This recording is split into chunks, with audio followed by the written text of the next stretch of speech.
the most important part of keeping this art form alive is to keep creating new things, to tell a story through movement, to keep pushing the envelope about what classical ballet vocabulary can do, what stories it can tell, what moods and atmospheres and feelings that it can have you feel just by looking at movement without knowing any stories being told at all, and yet you're mesmerized. So to me, that is a very, very important thing to continue to push forward to keep this art form alive.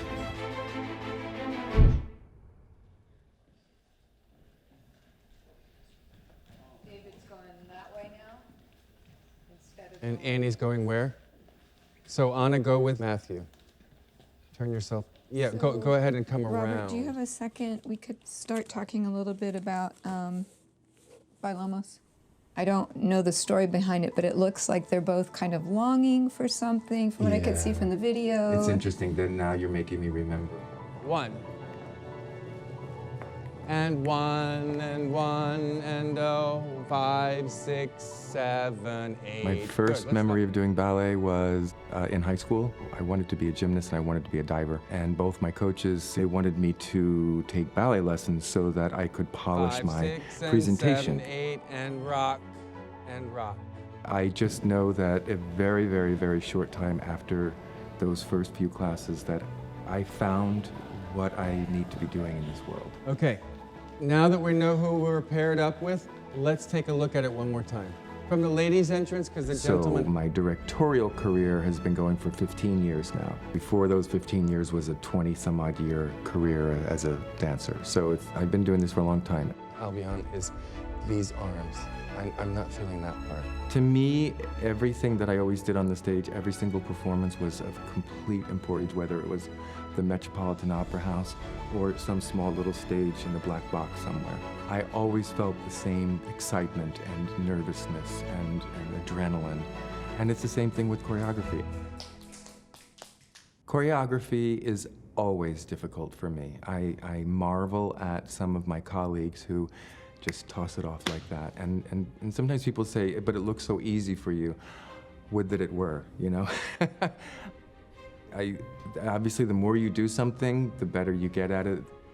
There's always this question of, why bailamos?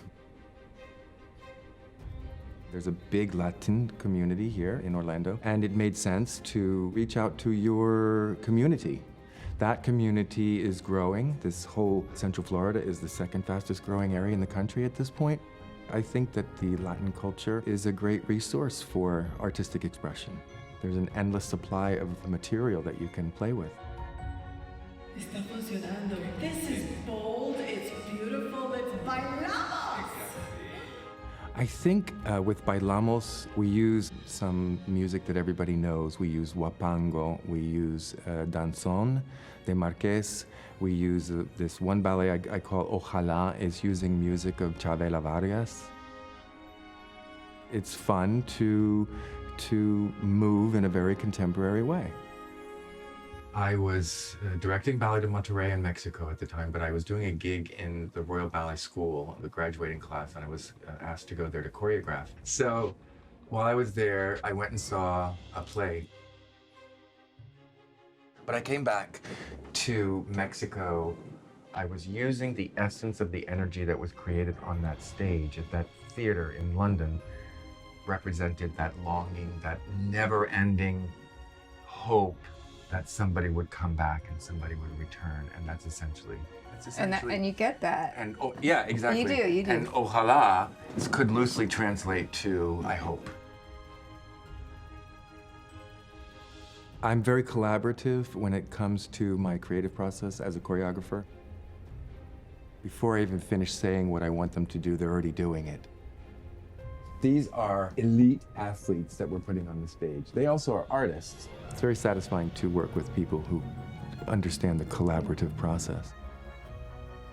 There was always this feeling, you know, you get up every day and you're happy to get up and you want to go and have a great day, right?